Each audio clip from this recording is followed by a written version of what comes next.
Good morning, everybody. Welcome to the Meta Cafe. Grab your cup of coffee or tea and let's sit back and talk a little bit about astrology, human design, and whatever else we think of this morning. I hope each and every one of you is having a beautiful day. It's gorgeous outside here. The birds are singing. In fact, they wake me up at the crack of dawn. It's too funny. And I swear I hear them all night sometimes. It's so light here at night still, right now until really late. And I swear the birds are singing until, I don't know, maybe 12 midnight. Who knows? But anyway, it's delightful to hear their song. Or maybe it's just because I have the windows open and I can hear them. I don't know. Good morning, Roseanne. Good morning, everybody out there. I see a couple of people who haven't checked in, but good morning, Michelle Brooks. Good morning, Michelle Kay. And thank you for joining me this morning. And today we're going to talk a little bit about what's coming up for the Human Design Week as it begins tomorrow. And I want to save talking about the summer solstice until tomorrow because it's the day before, maybe even kind of bridging it over on the 20th and the 21st to talk about that. Thank you, Mimi. And they're singing happy birthday. As everybody knows, I guess it's my birthday today. And thank you very much for the birthday wishes. It really warms my heart. And in fact, I couldn't really read very many of them before I went online this morning because I started to get teary-eyed. And that doesn't make for a good broadcast. So I will read everybody's wishes again after we get done today. So here we are with the moon fully planted in practical down-to-earth Virgo today. And guess what? Yesterday it was there too, and I didn't get crap done. Not one thing. I had a friend come over and visit, and she and I shared tales of woe, and we just, I don't know where the day went yesterday. Thanks, Michelle. It's good to see you. Anyway, so we had a good time chatting and hanging out in the beautiful sunshine, and it was a good day. So I didn't get very much work done today. And today I thought I was going to have my little Wyatt all day, and it turned out I didn't need to be on babysitting duty. So I get to be here with you guys. And maybe today the practical down-to-earth Janet can come out and get some work done. We shall see what happens. I'm always open to whatever happens. And that's how we should all be, right? Just sitting here waiting to embrace the moment as it happens. And the astrology of the day kind of shows us some good stuff like that as well. Remember back last week, we were talking, I think it was last week, maybe it was the week before, we were talking about a Grand Trine in water with Venus and Jupiter and Neptune making up that trine. Well, now the planet Mercury is pushing into that same territory. So we have a Grand Water Trine again building here, but this time Mercury is in the mix instead of Venus. And this Grand Water Trine I thought was interesting because when you look at it from the gene keys, the gifts and the siddhis in this, I actually didn't even put the gifts in. I just looked up at the highest expression of this Grand Water Trine, and it was superabundance, beauty, and truth. Really very beautiful energies when we think about the energy of water and how it flows, how it can bring us abundance. I don't usually think of truth as being watery, but in this case, it is, right? Water meaning carrying the emotional imprint and patterns of our humanity. And as we all know, as we talked about a lot yesterday with all the different voices out there about the children that are being held against or apart from their parents at the borders. It is something that we all need to take a look at. What is hidden in those watery depths? And is it something that we can relate to as truth? Because the truth of the matter is these people are not our enemies and we're treating them as such. My son yesterday, who doesn't normally post many memes, that he usually is posting funny things, posted something very poignant yesterday. And it was a picture of children behind chicken wire fence in Auschwitz during the Nazi occupation of Germany and during the World War II in Auschwitz. And below that was another picture of the children in the United States being held at the border, again, behind fence. and gathered together, almost like looking for parents or anchors of their previous lifetimes or their previous lives on the other side of this fence. And it was heartbreaking. It's heartbreaking to draw that parallel, but there have been many people drawing the parallels between what happened in the run-up to Hitler and Nazi Germany and what's happening in this country right now. And it's sickening. It's sickening. So this water trine comes along at a really good time. It comes at a time to remind us of our humanity. And there's another reason why we're going to have that in our face here shortly. It comes about to remind us that superabundance is everywhere. It is for all of us, not just those in the United States with money. I was talking to Mimi yesterday after the show was over and after the broadcast, and I realized that, if these people had money, we wouldn't be having this conversation, right? They wouldn't be separated from their children, because they would have had money to buy their way into this country. And as much as that pains me to say, I know it happens every day. I know it happens every day. These are the poorer people, right? These are the people that are running from their countries because they can't get anywhere in their lives. And they're looking to the US for leadership and for a model of life that they want. And I know we have to have laws and agreements as to how many people can come in and what do we do when they get here. But nothing about that said anything about separating children from their families, from their parents. And anyway, so water, a grand water trine, and how that can, in Mimi's words here, water can wash away the dust and debris and show us the truth, right? Showing us the truth. What kind of national identity do we want? Right? Remember America, the USA, it was built on immigrants who were leaving their home country because they were being squelched, right? Their freedoms were being trounced. They were looking for a better life. And they hazarded huge trips to get here. And all of the dangers of getting here, risking disease and their very lives on the oceans in rickety ships to get here. Not enough food, not enough water, and they arrive here on our shores, not unlike the trip that these people from Honduras and Guatemala or whatever countries they're coming from are making to get here to this land of freedom. And the United States is a Cancer country. July 4th, 1776, our accepted date of birth. And that makes this nation Cancer. Cancer is a nurturing, mothering sign, a sign that takes care of people. It is a sign that is also security-oriented and safety-oriented. And that, I think, is the more... I don't want to say that that's a negative expression, but it can be taken to that nth degree where we become overly security conscious and we enact laws like the Patriot Act. For whatever reasons that we felt we needed to do that, we can take that idea of safety and security to the nth degree. So I want everybody to look at the nth degrees that we're going to right now. Because grand water, we can keep this flow going in this negative pattern, or we can break out of it. We can create beauty, truth, and superabundance for ourselves and for everyone. That's the beauty and the power of a grand water trine. And at least through this week, we have this because it's still in the building phase. And it's interesting, too, because you almost can see this building voice of humanity out in the country about what is happening. And, people stepping up finally and saying, we won't have this. And, for whatever the politics are involved, because I'm sure that, our president is using this as a reason to build a wall, right? He's looking at Congress and saying, pass me an immigration package and you can stop separating parents from their children. So he's holding these children and these families hostage to get what he wants. That is the very definition of narcissism.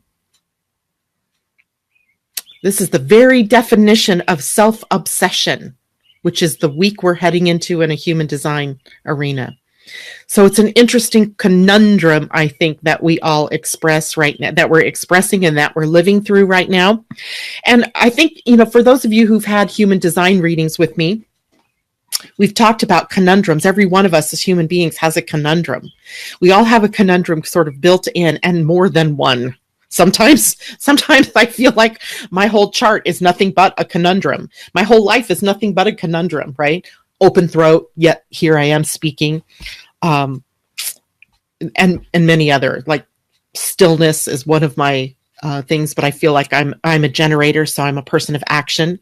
So it's like a cosmic joke, right? That we have these conundrums. Well, we are experiencing a conundrum as humanity right now. This is a conundrum. How do we solve this problem? How do we work with this? How do we create a win-win scenario from this? How do we learn lessons, and how do we move forward powerfully? And how do we move forward fairly? Because I know that's on a lot of people's minds as well. And what do we do? How do we choose to be? Who do we choose to be from here? That's the question, right? Who do we choose? We have several different identities, by the way. I'm going to show you human design chart. Here's a human design chart. And every one of you, whether this right here is yellow or whether it's white, this is your soul center. This is your identity. This is who you are. This is where the soul resides. And by happenstance, it's made up of 4 gates of love. Gate 15 or gate 10 right here, gate 15 right here, gate 46 right here, and gate 25 are all gates of love. Gate 25 being the gate of universal love. Gate 46 being the love of the human body or being in the physical realm. Gate 15 is the gate of, I'm going to give you the word from the Gene Keys. It is the highest expression is called fluorescence. Not fluorescence like fluorescent lights, but fluorescence, bursting into flower. It's the love of humanity. And over here, gate 10 is the love of the self, or self-expression, or beingness. So the identity center being a position in our chart of identity for us as individuals, but we also have a national identity. What is our national identity, people? Who are we? How are we known around the world? That's the question, right? And what do we want to be known for? Do we want to align ourselves with the dictators of the world and be aligned with that energy of authoritarianism and dictatorship and stepping on humanity? Or do we want to be known for uplifting humanity, for offering opportunity to move up in life, to create superabundance for all, right? To remind people that this is an abundant world and that our playing small serves no one. Not one person is served by playing small. So this is an interesting week energetically as we begin this water trine is building, and it leads us into the summer solstice. And the summer solstice is when we switch to the sign of Cancer. Cancer is on one of the angles. It's seasonally important. It is a huge gateway. The solstices and the equinoxes always create gateways.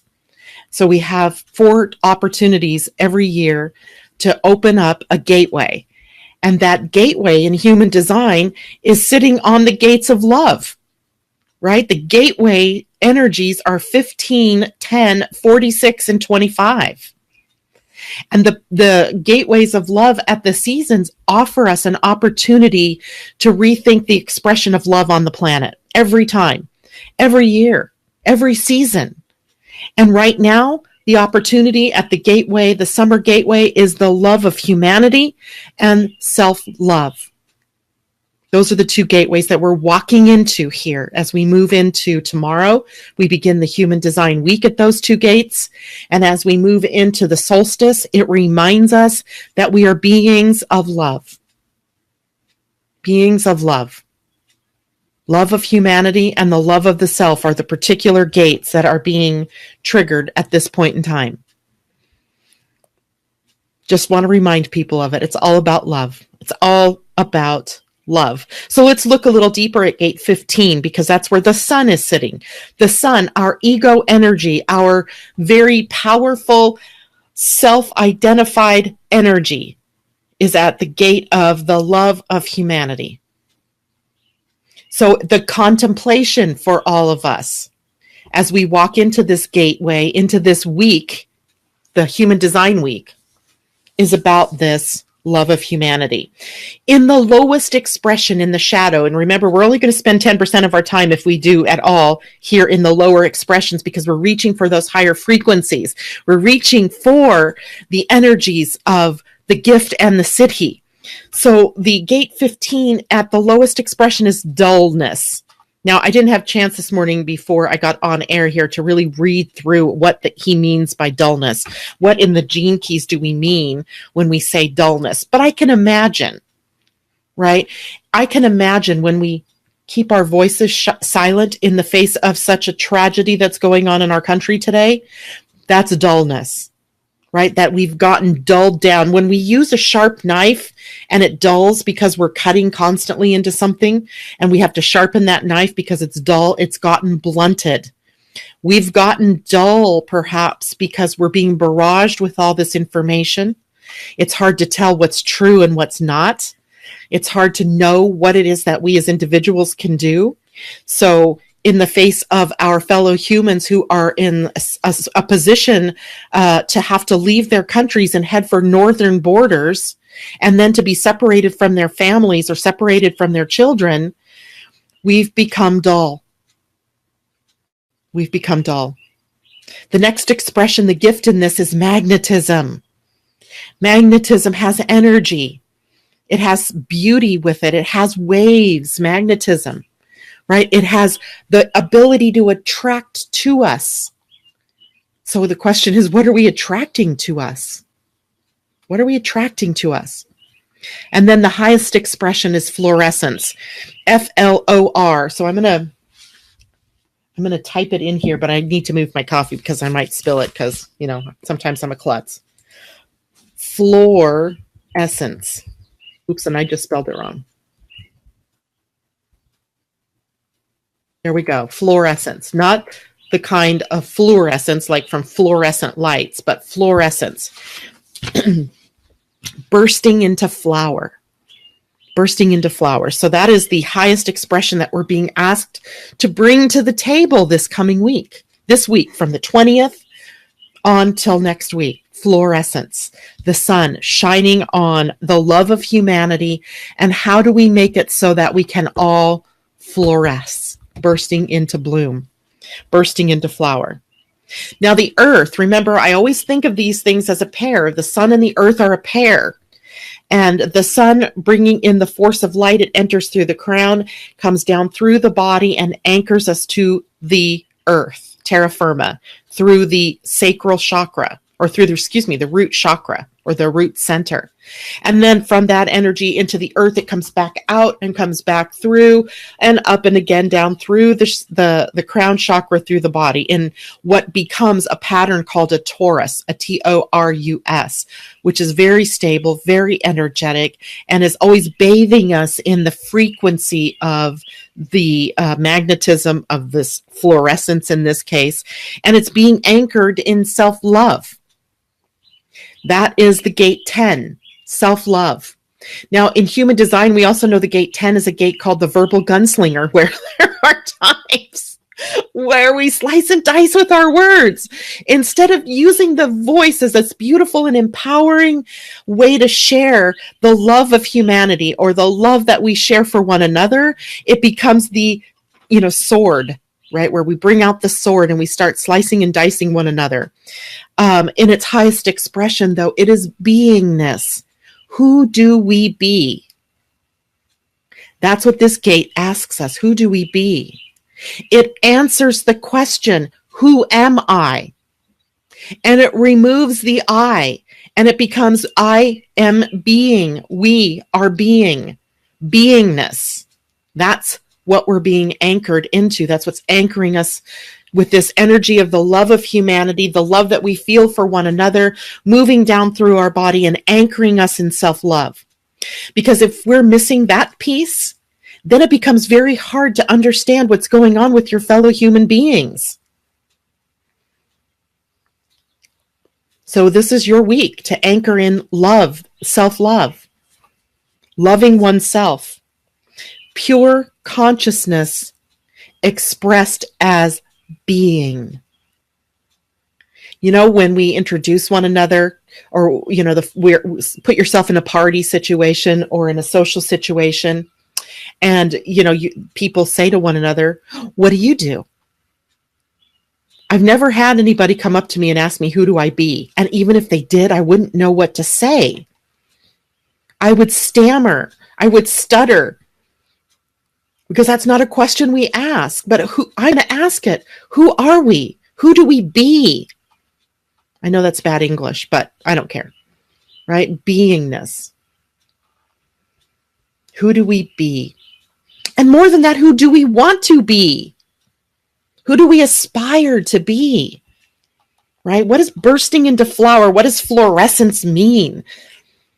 Right? I have this picture of fireworks, right? And the beauty of the flowers right now is summertime. Is you know, you've planted the seeds and they've grown up, and now they've got these buds, and these buds start to open up, and they become the beauty of the highest expression of that plant. This is where you get to become the beauty of the highest expression of you by answering the question, who do I be? It's a deeper question than who am I? Who are you? You're a being of light, made up of love, held together by love. Love. I always saw a bumper sticker that said, love is the answer. What is the question? Who do I be? I be love. We all are love. So then question everything through the lens of love. What would love do? We often say, I hear it through different religious places, what would Jesus do? What would Jesus do? He fed the masses.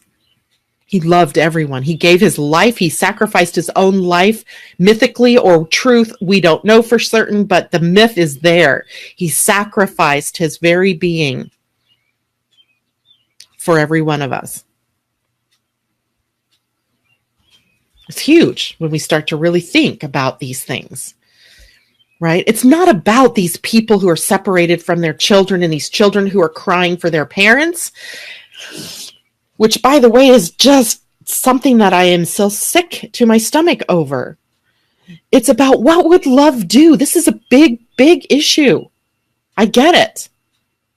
And I get the different opinions and I get the different ideas that are floating around out there. But if we don't start looking at things from that perspective, I think we're doomed. We're doomed as human beings when we treat our fellow human beings with such callousness, with such disregard for the value of the family, of our humanity, of ourselves. Question everything through the lens of love, and you come up with different answers. Right? You come up with different answers. And let me tell you, people, what goes around comes around, and karma is a bitch, and she rides a broomstick. And we will, as a people, be whapped up against the head at some point in our future. There's something called walking your talk. You know, and for years, the United States has been held up as a bastion of humanity, of treating people with humanitarianism. We've been altruistic. We've been philanthropists. We've taken care of the world. Why? Because we're a Cancer nation and we're nurturers. And now, what is the lens that we're looking through that this is happening in our country? I don't know. But it's up to us each to look inward and see what that is. What does that mean? Where am I personally? because you know I'm going to do it. I do it all the time. I go through this self-reflective time and I look inward and I go, what is this showing me about me? Where am I not in love with humanity? Where am I not practicing self-love? That one gets me. That one really gets me. And so when we bring it home like that, then we can see through a different pair of eyes. And that's what we really need to do. That is the highest expression of this energy that we have this week. Right? And yesterday, our oracle card I thought was really interesting. Flexibility. I think I'll bring it out again. And I'm going to look at that card through this other lens. Flexibility was card number 19, and today's the 19th. So here we go. The essential meaning, teachability, open-mindedness, being adaptable without compromising what's most important. What's most important? Love, right? So, I don't know if you guys want me to reread this, but I think it's worth it to at least say open-mindedness, being adaptable without compromising what's most important. So, love's, I would argue, the most important thing here. Let's see what everybody else is saying, because I'm sure it's interesting. Let's see. Here we have Tammy. You are 100% right. We need love and to give love. Love is the answer to all of the questions. Mimi, love the eyes, love the heart eyes. Jessica, that's really powerful, Janet. Thank you. Shelley, Pedro, Swanstrom, great visual. I think she was talking about the Taurus, right? The energy coming down through the head, coming down into the body and anchoring us through the root in the earth. And it's Tina saying, hi. Debbie saying, it's not exactly what he wants. It's what people voted for. Diane Oben, good morning, Diane. It's happy birthday to me. Thank you very much. Debbie, good morning. Happy birthday. Love you. I love you too, Debbie. You know, Debbie's one of those interesting people who has an opposing viewpoint from mine sometimes on these things. I love her anyway. That's what love does, right? Love is inclusive. It's not an exclusive club. Love is inclusive. And she is one of my best mirrors. I absolutely adore her. Colleen says, happy birthday. Mimi, water can wash away the dust and debris and show us the truth.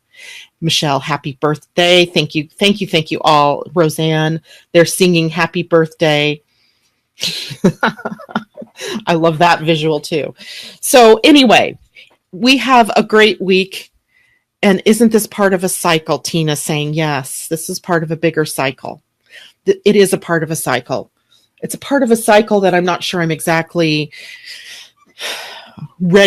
prepared to talk about today, because the cycle is huge. And yes, the pain that we're experiencing will lead to something better, something yet to be seen. But I also want to remind all of you that we became co-creators on this planet. The time that the Mayan calendar ended became the end of our directed evolution. Maybe some of you don't really realize that the Mayan calendar wasn't telling us about, the ending of an Earth or anything like that. It was about the evolution of consciousness on the planet. And at the time the calendar came to its ending, it was about the fact that we have become full-fledged co-creators in the universe that we are in. And the question then is, what do we want to co-create? What are we co-creating? Right? What are we co-creating? And I think I've used this picture in your mind before of puppet strings, right? Marionettes on their strings, the puppet strings being cut. And at this point, then it becomes our responsibility to co-create our reality and to carry on the evolution of consciousness on the planet. So it's huge. And we're running amok a bit, right? We're running amok a bit. Like teenagers, right? They turn 18 years old. And I don't know about you guys, but when I turned 18, it was like a party. And I made, oh my Lord, I probably made lots of mistakes. Some I remember and some I don't want to remember, right? Like somebody please don't remind me of all the mistakes I made from my 18th to 20th or so birthdays, right? It's that time where those, your parents finally have no real say over what you do. You're free. Unless, of course, you still live under their roofs. And in that case, you have to pay attention to mom and dad. But if you wanted to, you could move out and be on your own. Those puppet strings are cut. And that's exactly where we find ourselves. We're sort of in the teenage years of our freedom. And we're running amok. I get it. It's a natural part of growing up. But we also have to be responsible for our creations. And everything mirrors out there to us where we need to become more responsible, where we need to become more in alignment with love and beingness. And what was that word? Fluorescence, magnetism. Oh, by the way, in the gate of self-love, it's the gate of being in human design, or self-love, but it's also naturalness.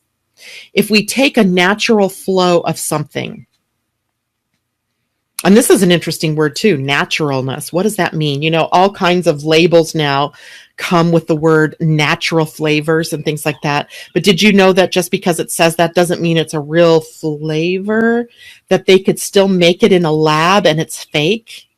But because it's cinnamon, let's say, and it has some qualities of the molecule that is cinnamon, they can put natural on your labels.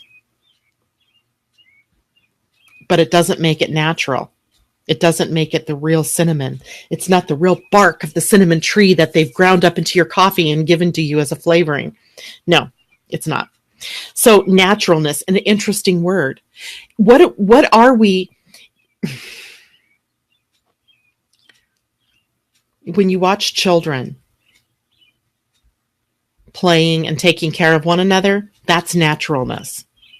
Somehow we grow out of the natural caring and sharing and loving and giving and naturalness of our humanity as we grow up. It's the right path. I mean, it's what we do. It's a part of our growing up and making choices of our own, conscious choices.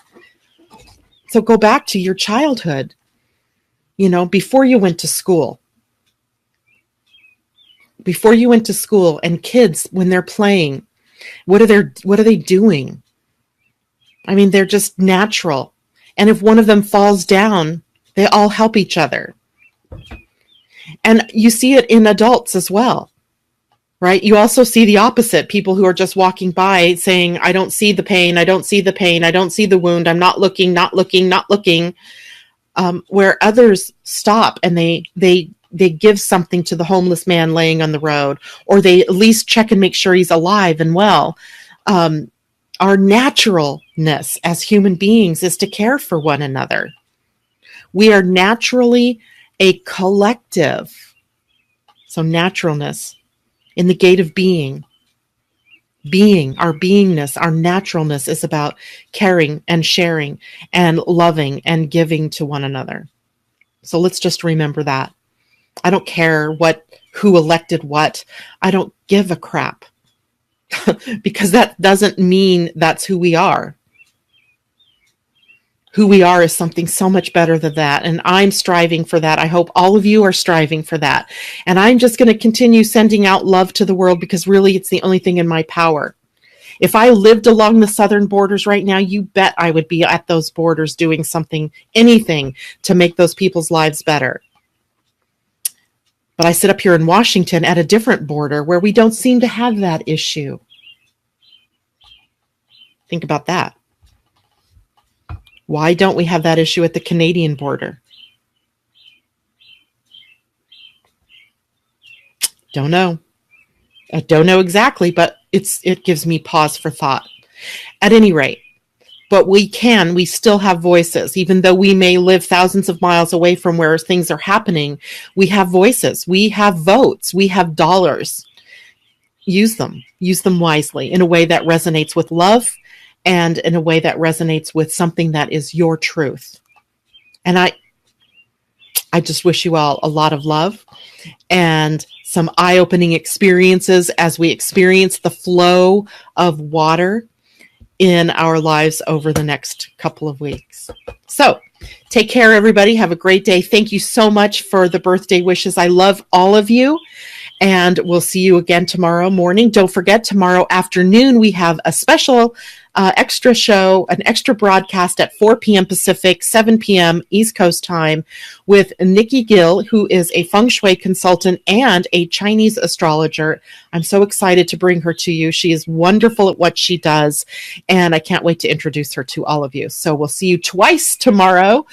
And that'll be at 8 o'clock in the morning for our regular broadcast and at 4 p.m., 7 p.m. East Coast time for the special broadcast on Chinese astrology.